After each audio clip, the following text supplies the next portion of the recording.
Good afternoon. I'm Carl Garth, and welcome to the Champion Chat with Councillor Alison Champion. Good afternoon, Alison. How are you today? I'm fantastic, Carl. Thank you for asking. Happy to be here as always. Brilliant on this beautiful last day of June. Last month in our series on environment sustainability, last year in our series on environment and sustainability, we covered FOGO, or food organics, garden organics. Now, since that podcast, we've had quite a bit of commentary and feedback on FOGO, both within the Banyule City and also in the wider Melbourne area since FOGO has been rolled out. So this week, we have local residents Darren from Darren and Vicky from Montmorency to give us their views on FOGO as residents. And we also have Councillor Tom Melican from the Ibbott ward to give us his views on how FOGO has been progressing as well. So welcome, Darren, Tom and Vicky. Nice to be here. Thank you. Happy to be here.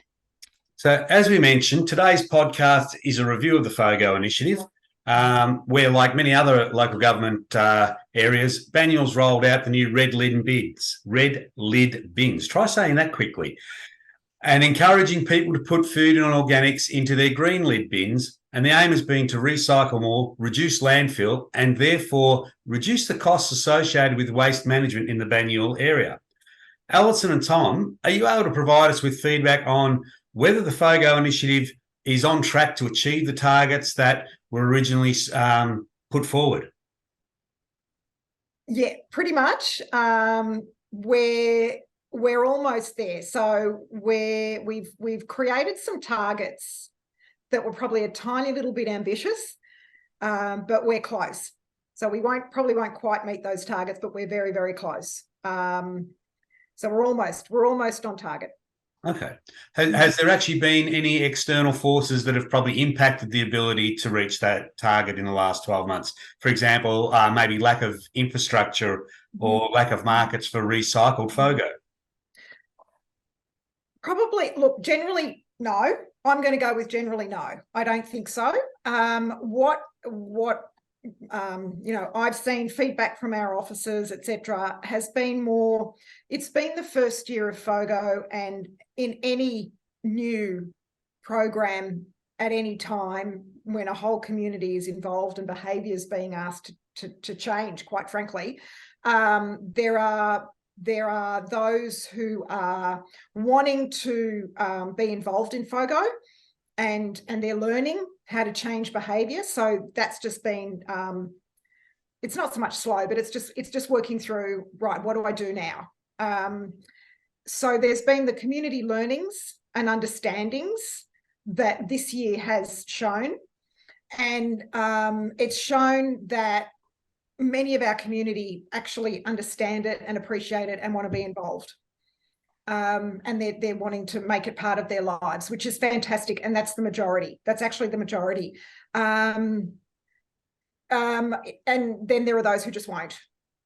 And there's nothing that anyone can do about that. They just won't. So there's really probably there's that. And with regards to anything else, we do have in place the process, like the fortnightly or the weekly pickups across the different waste streams. They've still been going okay. But I'd probably say when you talk about a lack of infrastructure, I think the infrastructure's there. It's just working with it the best way we can more than anything. But like I said, the main thing is probably that the targets were just that tiny little bit ambitious for the first year. Okay. Tom, do you have anything you'd like to add, or have you had any feedback that you'd like to share? I think you'd have to say Alison's correct that, when near targets, the only one little bit disappointing, and there's been a bit of contamination rates have been a bit higher than we anticipated. And the issue about contamination is if a whole load is identified as having contamination in the whole load, then goes to landfill. So it's not like a case where there's some plastic or there's some other material in that load. We'll take that out. The whole load's rejected. So, and that's an issue. But I don't think it's done deliberately. I think it's just a matter of a bit more education, because once people are aware of the process, why we're doing this. As Alison said, the vast majority of people are on board and want to help. And actually, what has surprised me is how many people are actually waiting for us to do this. Looking forward to it. It was one of the real comments we've got. But so, and we're working on a way so that we can, people that just don't understand or misinterpreted what we've put out, we're looking at ways we can actually have further education for those people so that make them more aware of that. Their simple putting the wrong thing in the wrong bin can have a real impact on the whole load that's in that truck. So I think it's just a bit more education, then we'll meet our targets. Yeah, but the other thing I actually want to expand on what Tom has mentioned, that our residents who manage their bins, many of them are, as we said, they're on board and they're doing their best to divide. It can actually be that when the bin goes out onto the nature strip and is picked up, between the time the bin goes out on the nature strip and is picked up, passers-by who have rubbish with them can use the bin. Now, it's great that they're using a bin. We love that. That's fantastic. However, it can be their rubbish that actually contaminates the load, not the resident who's managing the bin process effectively and correctly. Yeah. Absolutely. And I always remember one example where someone chucked their old hose reel and old hose into the green bin. And when questioned, they said, well, that's my garden waste. I thought we had to put our garden waste into the bin. So, and it was a green hose. It was so the hose split and the reel wasn't too good, so they chucked it in their green bin thinking that's my green waste bin. So so, as you say, education. Education, exactly. Language, yeah. So I think one of the things, for an initiative like FOGO to be successful, there's also a bit of a need to flip the lens within the community, changing from an awareness focus to changing behaviours. And you've just mentioned, somebody who's wanted to do the right thing, but being aware of what to actually be doing. I know that in our household, we used tea bags that, had the tea in silk. They were silk tea bags. Can't go in the FOGO. So we've changed the tea bags we use. But for residents to fully buy in, they need to see tangible impacts for the hard work that you're asking them to do. And so my question here is for Vicky and Darren, what have you found to be the biggest impact to your household with FOGO? Are you seeing a benefit? Well, personally, here, I've got kids. I find that I don't have to take the bin out as often, as in, the normal bin, the red bin. As in, the kitchen bin doesn't need to be emptied as often, which is good. Okay. Training the kids to put the food waste in the FOGO bin is challenging because they just don't think. Yeah. But apart from that, I think it's really good. Okay. Darren?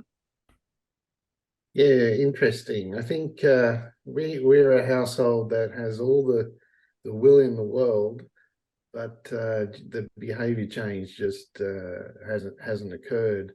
What we find is just the process in general just seems to be a little bit too convoluted, a little bit harder than what we're used to. And so what I find is that we barely use or separate our food waste at all. And we still throw the vast majority of our food waste out with our general waste. Right. Okay. So, yeah. Do either of you have any suggestions to Tom and Alison how you think that FOGO could be improved? Well, I'm going to talk about why I think we haven't changed much. And I think, it comes down to convenience.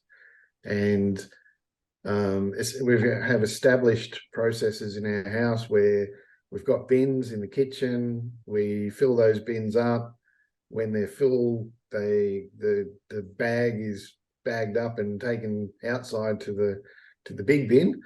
And we find that we can still do that with our recycling. We can still do that with our general waste, but it's ugly and messy process to try and do that with the FOGO waste.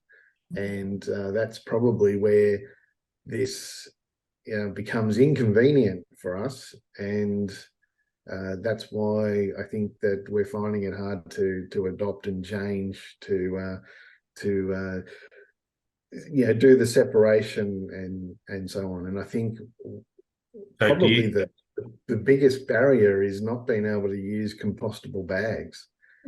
If we were able to use compostable bags, everything else would be exactly the same as what we currently do. Yeah. And for me, I think that's a barrier for our family. That's an interesting point raised there by Darren. Some of the research that I had done and seeing feedback from other areas where FOGO has been rolled out was people again saying that by putting the waste directly into their green waste bin, not using bags, and again, compostable bags, especially during summer, there was a large number of green flies and other insects around the waste bins, the green waste bin. And that there are concerns that could potentially lead to other health problems. Tom and Alison, do you have any sort of feedback on that or any comment on that? It is an issue. That's why we rolled out the kitties to make it that much easier. The issue for Banyule is that our processing partner, Veolia in Bulla, the process they had doesn't allow for enough time to compost the compostable bin liners. So they're an in-vessel composter, so they're only in there for about 4 or 5 days, and it's turned over and steamed. It's a fairly elaborate process, but to compost the bins, the liners takes a lot longer, and their process is set up, so that's why they won't accept the liners. But the issue about the bags is, you can buy them at the supermarkets and they say they're compostable, but they're not.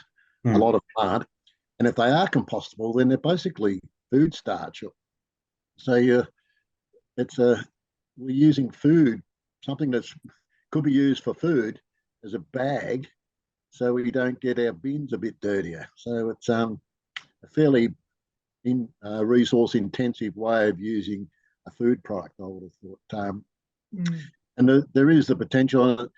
Small pieces of paper, they can put some newspaper on the bottom of your bin if that's the problem, or a tissue type paper on the bottom, or a towel, a paper towel on the bottom if that's the problem. But because a certain amount of paper will be composted, you can't obviously put magazines or anything like that in there, but a small compostable paper towel will compost in the process. So but I always think that this is a major change, but it's a change we need to make. And I know it's inconvenient and it may take a little bit of effort, but surely when you think of the upside, the benefits, particularly for future generations, like once the landfill out at Kingswell's closed, there'll be 3 landfills available in Melbourne. That's it. Like, our population is going to double and our landfills are disappearing. So really, we have no choice. I don't think people are arguing against the actual initiative, Tom. I think that, again, the feedback that had been researched was in those warmer months when you have flies, insects, etc., and people generally have their bins up the side of the house, so they try and have them away, but it still becomes that area of an insect field. I think we live in a world where everything is becoming more convenient. We can bring up any movie that's ever been made in 20 seconds on the TV. We can listen to any book being read to us almost. The life has become convenient. And what this feels like is, it's a great initiative. My heart's behind it, but it feels like it's way more difficult than what it used to be. So it's really interesting. I've been listening to your comments there, Dazza. Something I'm hearing is not yours, but one's lifestyle with waste. It's a bigger picture than just the FOGO system in Banyule or any other council, and Manningham councils will be rolling out from tomorrow, the 1st of July. So they're going to be going through what we've just gone through in the last 12 months, in the next 12 months. For our household, I have grown up with a compost bin. So to me, putting your food waste in your land, somewhere in your land, somewhere in your own block, and or putting it out in a bin to be converted to compost is normal. That's normal for me. It's what you do. And having grown up with a compost bin, I have seen the length of time that it takes for food to break down. And it will never, ever be immediate. It will never, ever be instant or instantaneous. It will never be on call. Food decomposition will always be time. Yep. And as you know, Councillor Tom has just said, the process at Viola is actually sped up to about 4 or 5 days, which is shorter than the length of time a compostable bag composts. So, and that's, you know what, that's the actual product of the compostable bin liner. That's not a compost process. That's never been included in a compost process. Compost process is actually Mother Nature, and we've just sped it up. Or Viola, as for example, has just sped it up to 4 or 5 days. So it is never going to be an instantaneous process, and it comes back to understanding that and accepting that and appreciating that what is being asked of our community based on the infrastructure that we have in place. And it's not just Banyule Council, it's all across Victoria amongst, you know, and other places. That's just the process, and appreciating the process. And for us in our household, it's just habit. So what I learned in my household as a child, I've passed on to my boys. So my boys now, they go, Mum, which bin does this go in? Which bin does this go in? They've always done that. Mum, which bin does this go in? And even now there's the odd item that goes in a recycling bin. And I look at it and I go, actually, unfortunately, we can't recycle that. It actually has to go into landfill. I'm really sorry, but thank you for trying. And then I go, oh my God, why do we have this product? And I know that's going to bring you to another concept, another topic about packaging, and a bigger thing than just you and me using our FOGO bins. Yeah. Yeah. So with the FOGO initiative, and correct me if I'm wrong here, I believe that for Banyule, we started with single dwellings, but apartment blocks, businesses and restaurants and hospitals, etc., haven't been included at the moment. Will there be an expansion of FOGO to cover those areas? And if so, when will that be expected? Yeah, great question. And yes, and that's an ongoing conversation as well. And it's an ongoing process and ongoing research by our officers. So to answer your question really simply, my understanding, I'm pretty sure, you know, Tom, feel free to butt in and tell me I haven't got it right. Based on information that we've been given over the last sort of 12 to 18 months, probably looking at businesses, and businesses probably a bit sooner than our what we call our MUDs, multi-unit developments, which is one step before an apartment block. Probably looking at around, say, in the next 3 years for businesses, 26, 27, that kind of time is some notes that I've seen recently. And then be a little bit longer for our multi-unit sites. And then a little bit longer, possibly sort of 2028, 29 for apartment blocks. Partly because trucks, the waste trucks are a certain size and a certain mechanism. So there's an arm at the moment that comes out from the side of the truck, and then there's also the back So there's back entry of a truck, and then there's the side entry of the truck where the arm comes out. So there are these two really simple designs that need to function in as many spaces as possible. And we're still trying to work out how they're going to work in an apartment block situation. So that's our challenge for apartments. Businesses probably not as challenging, because businesses still use the bins. And many businesses still use the bins, and they're often put out on a nature strip or in a loading zone at the back of a property, or a back of a business, and they're a little bit more easily accessible in some cases. So it's just a case of, and that's been my argument as well, Carl. Okay, this is great that we're doing this for residences now, private residences. Now we need to look at, we've got to include businesses. We've got to include also sporting outlets.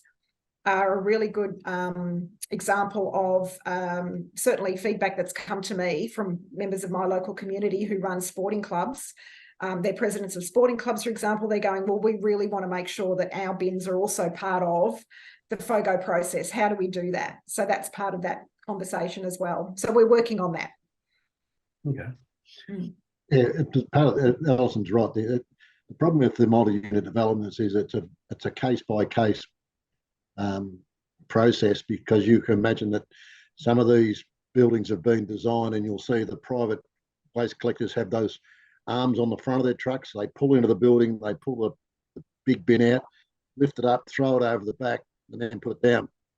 So the building's designed for a front loader, not a side loader or a back loader. And the building next door might have a whole different way it's been set up, but the buildings are designed, and then the waste management system is designed around the building. So to have a process that can cater for all those different requirements is incredibly difficult, because you might need a side loader on one building, the next building might be a back loader, the next one might be a front loader. And then the amount of space you have to maneuver those trucks is very limited in some cases. The size of the bins that can fit into the place allocated for the waste storage is also limited. But one of the real problems is some of these multi-unit developments actually have tubes in them. You've all seen where you open up a tube and you drop your waste in the tube and it goes down to one big bin. There's no separation. So these people, if they've got a wine bottle, for instance, have to walk down to the basement and then put it in a separate bin. When They're not going to do that. Convenience, that's not really convenient.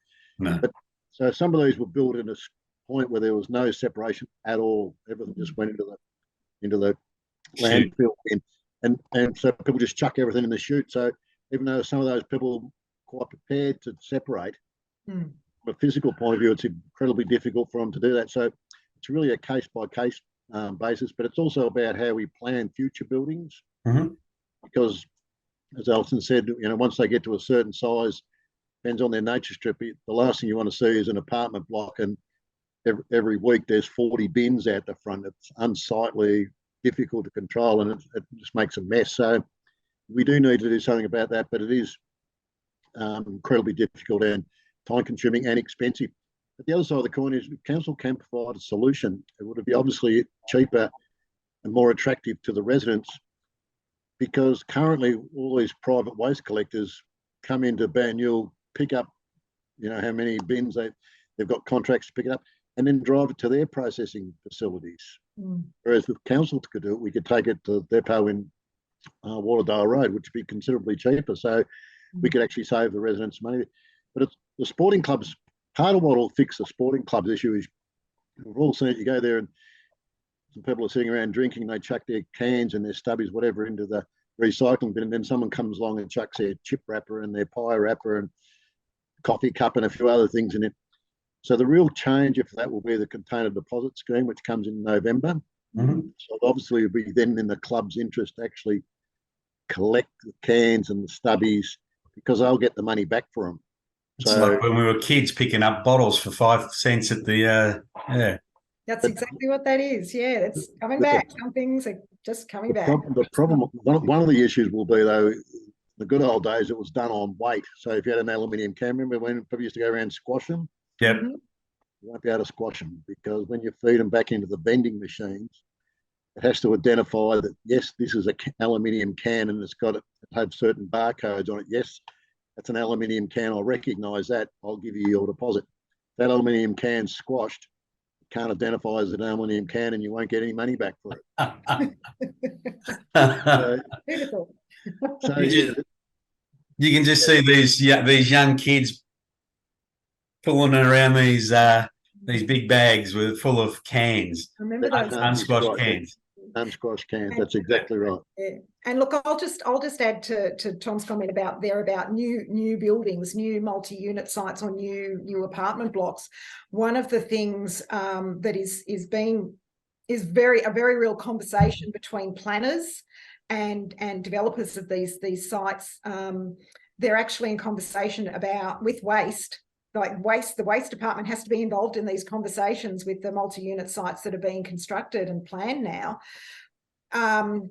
Because if the developer wants to ensure that their site of many buildings and many dwellings allows for council waste services rather than private waste services, if they do that, it actually impacts how many dwellings are on that site. And it can actually be fewer dwellings than the developer wants in order to make the site viable, financially viable for them, or viable for them to meet the housing needs and requirements or res code. So right now there are challenging conversations between the planners and the developers and the waste to work out how do we make all that work together for everybody's benefit. That's could open up more cans of worms. Tom, obviously you've got quite a passion for recycling and future sustainability, and we have talked to you about energy and things like that. What do you feel is the next logical step for Banyule Waste Management? I think getting our head around the container deposit scheme is the next big step for us. I'd like to see some changes to it. The issue for Banyule, as a council, speaking from the council's perspective, we have the recycling bin, and once the container deposit scheme comes about, basically the cans and the stubbies that are eligible for the container deposit will be gone. All that will be left will be wine bottles, because some unknown I know the reason is the wine industry lobbied very hard not to be included. So wine bottles aren't included in the container deposit scheme, and neither are jars. So our recycling bins will have paper in them, which is not very valuable as a resource to if you're looking at the scheme of things. The only thing that really pays for we receive any benefit from is the cans and bottles that are in the recycling bin. If they're gone and the recycling bins are virtually empty, then the economics of the recycling bin changes again. So that will be a challenge for councils. But the other side of the coin is currently, because we do commingle the bottles in with it, the bottles break, and then the grass gets embedded in the cardboard or the paper, and then that becomes worthless as well. So it is a difficult issue. But if the container deposit scheme is not implemented correctly, it won't achieve what they're trying to achieve. And I just can't understand why they've excluded wine bottles, which they have done, and also glass jars. So it's a bit strange. So there's going to be this sort of mixture of what's in your recycling bin. One of the other fears for council is, because cans and bottles, if people do put them in their recycling bin, people will actually try and get them out. And that's what's happening in Sydney when this came about, that people would tip recycling bins over to get the cans and stubbies out, then take them off and get the money for them. So yeah, there are lots of issues around it as well. But hopefully, if they get the regulations right and the processes right, the container deposit will be a huge step forward for Victoria. Okay, thanks for that. The thing with sustainability initiatives is obviously we're doing this for future generations, because the population's growing. We know that if we don't do things now, all we're doing is just pushing the problem further down for the younger people as they become the next generation and then the one after them. So question to all of you, How do your children feel about initiatives like this? And do you see them actually buying in, considering that it's not easy, some of these things? You know, you've got to take a little bit of care, and we are generally a comfort society. So who'd like to start with that one? I might throw that one to, I'll start with you, Dazza, because you were talking about that before. Yeah, okay. So I think from our family's perspective, and I think I can talk for all of them, well, I think we're tackling the problem that we have midway through the cycle. And what I mean by that is we're producing and we're buying more waste than we need to. You know, we have individually wrapped cucumbers wrapped in plastic. We have all these packaging issues that are coming from the supermarket, and it can be difficult to buy our products without accumulating the unnecessary amount of wastage in the first place. And even if it has to be wrapped in something, it should be wrapped in something that's more biodegradable, more compostable, and less likely to cause a problem for future generations. And I think that's where our family's really sad that less is being done. And I know it's not necessarily council's job to do this, but we think more should be being done at the source rather than kind of midway through the process. I'm glad you brought that up. Because that's actually something that's one of my arguments as well. It's not enough to make the consumer choose between products because of the packaging, for example. At the moment, we're, after the last couple of years and in our struggling economy, we're not just looking at that now, we're actually looking at how much does this cost and what's the bottom line and how is that going to impact my household? Maybe where it's made and not the packaging. And we shouldn't have to be thinking about what the packaging is. And what's actually happening at the moment, there is insight into that. The Commonwealth government also has actually announced intention to legislate packaging design to ensure that the packaging actually is something that can be so that packaging can be reused or recycled effectively. So it is actually coming from the top, if that's the right expression, that industry now has to really start being responsible for its packaging. And I personally agree. I will never, ever buy something out of the fruit and veg department or the fruit and veg shop that is in plastic. I will not do it. I will not buy plastic. And I will not buy products that are put into the string bags, the drawstring bags. Yeah. I won't do it. So I certainly hear what you say, Dazza. There's responsibility across all levels.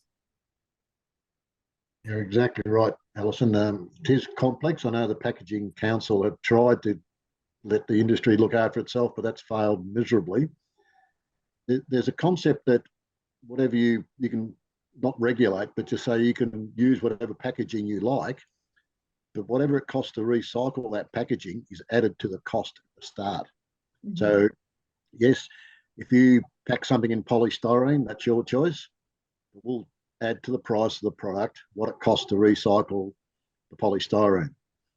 And because we have to weigh it against, I know people talk about getting rid of plastic, but you imagine chips. Chips are a very good example. The packaging for chips works very well. It's a thin plastic bag that holds them together and keeps them fresh. But then we compare that to Pringle, who get out a marketing edge out of the fact that there's a consistent shape, and this gets back to convenience. But if you can't recycling a Pringle packet, the problem with a Pringle packet is you've got a plastic lid on it, which goes in the plastics bin. You've then got an aluminium foil, which goes in the metal recycling bin. Then you've got a rim around the top, which you've got to pull off, which then goes in the metal bin. And then you've got the cardboard tube, which goes into the paper bin. Then you've got a tin on the bottom, which then goes into a different bin. So the time you pull apart a Pringle packet, the time it takes to pull it apart is longer or costs more than the whole thing's worth. So you might as well just chuck it in the hole. So is that why you buy Sandboys or Smith chips? Well, that's exactly. So we need to make sure that people can put it in wherever they like. Yeah. But the cost of recycling, where they put, and remember, I'm old enough to remember when there was 4 different sorts of beer. They all came in exactly the same bottle, and they all had CUB on them, and it was either Melbourne, Vic, Foster's, or Carlton. They were all in the same bottle. Didn't matter. Now every beer you buy is in a different shaped stubby and it's a different coloured glass, which makes recycling incredibly difficult. But then we have to weigh that up against, food's very expensive to produce, travels a long way, consumes a lot of water. If the plastic container it's in or whatever preserves its life for a few extra days, is it worth having that plastic? And bread's another example. Like the plastic bread, we have that in our bread, makes the bread fresh for a lot longer than a paper one. So you need to balance the desire to make sure that the food we produce and people buy stays fresh for long enough so it's all consumed against this overwhelming, like you go to the shopping centre and you fill up bags for the packaging you get, and it's just that is just ridiculous as well. But then it should be to a standard that all the meat trays, why aren't they all the same? Why aren't they all recyclable? Why? And the classic is the black ones. The black ones, they're not recyclable, but the issue is that they have these machines that go around picking up all those things out. They can't identify whether it's a black meat container or a piece of other things. That is incredible. We do all these things. We have all these different colours. Why can't they all be the same colour to make it easier to sort them out? Like it's difficult. It is. And the other one that gets me is polystyrene. Why we haven't at a federal level just banned polystyrene from all packaging? European, we've talked about this before. European countries, polystyrene is banned from packaging. The televisions are all made in the same factories in Asia. The ones destined for Europe are packed in cardboard, which is recyclable. Ones come to Australia are packed in polystyrene, which is not recyclable. And the reason for that is it's cheaper to produce, but it also reduces their shipping costs because it's lighter. So, and then you buy a new television and you fill up your landfill bin with polystyrene. It's just everywhere. And the problem with polystyrene, if it gets out in the environment, it is plastic, basically. It lasts for 200 years. And it's just everywhere on the sides of the road. It's just, and yet we still continue to allow it to happen. Vicky, you've got younger sort of children. How do they find these sorts of initiatives? I mean, does it inspire them? Yeah, they're pretty good at doing what they're told to do in terms of putting the right thing in the right bin, but they just don't think, if I'm often removing stuff from the right bin. So it's just ongoing education, and ongoing education is definitely something I think we need as residents, because I did not know about those tea bags, Carl. I've always wondered about the Pringle tube, whether you can recycle it. And I just bought 2 monitors last week, and my red bin is now full of polystyrene. And a few months ago, I threw out a bean bag, so I had to get all the beans out of the bean bag, and that was a real challenge. And they went everywhere, and they're still on my doorstep. And you make a really good point. It's ongoing. The education's ongoing. So I know you asked the question, next logical step for Banyule waste management is just to keep going through the weekly, the monthly, the fortnightly process of waste management. And what council's also doing is we've actually done a bin audit, and the feedback from that will come out. That will come out in a report. So there was a bin audit for a few months up until June. So we've done that. So that information from that audit will help our officers, and then subsequently us, understand our residents' practices. Yeah, like what are the most common things that people do put in the food bin that they shouldn't be? So we're going to learn from that and understand that, and then that information will allow us to direct the next piece of education to the community. Yeah. So it is we're at the start of this journey. For many people like Dazza, we're at the start of this journey. And for others, it's like, well, this is what you do anyway, normal. I've got compost bins, or I know how to manage my garden waste and my food waste. I'm fine. And I've just got another bin now and council takes it away for me. That's great. So we've got such a different variety of levels of education within our community. And there are those, like I said, there are those who won't, they just won't, but those who really want to give it a go, like Dazza, it's a case of we need to understand their practices and then work out with them how to make it better. And it's going to be the next few years that we do that. Does anybody else have anything they'd like to raise about FOGO? Any insights? We've just been given a couple of pieces of information by officers. You asked about earlier in this podcast, you asked about targets and whether they've been achieved. And we said, look, not quite. They're close, but not quite. So just some numbers here. There's been a 4,500 tonne reduction in landfill for 22-23, compared with the averages of the 5 previous years. So that's brilliant. And that saved approximately $370,000 to council, which then therefore means rates. Well, so that's yeah, really happy with that. Yeah, excellent. Anyone else? Anything else they'd like to talk about? No, I think we've covered a number of good areas in that, and I think the main thing that comes out of this is education. Keep working at it. We will get to where we need to be. Yeah, we will. Yeah, we will. Well, I'd like to thank all of you, Alison, Dazza, Vicky, and Tom, for sharing your views in today's discussion. I think it was also good to get the perspective of residents and also what the aims and future strategy visions that council see. So it's always good to have that balanced discussion. So thank you to all of you for participating today. Yeah, thank you everyone for joining us. I really appreciate it. Thank you. Yeah, thanks, Albert. Thanks, Carl. Thanks, Alison. Thanks, Vicky. Thanks, Dazza. And I'd like to thank everybody for watching this podcast. Join us next time on the Champion Chat. Next month, we will be reviewing the recent Banyule City budget with Mayor Peter Castaldo. So he will be in the hot seat. Are we going to get a cow for him? Or Well, we might see if Vicky and Darren want to put the acid on the mayor.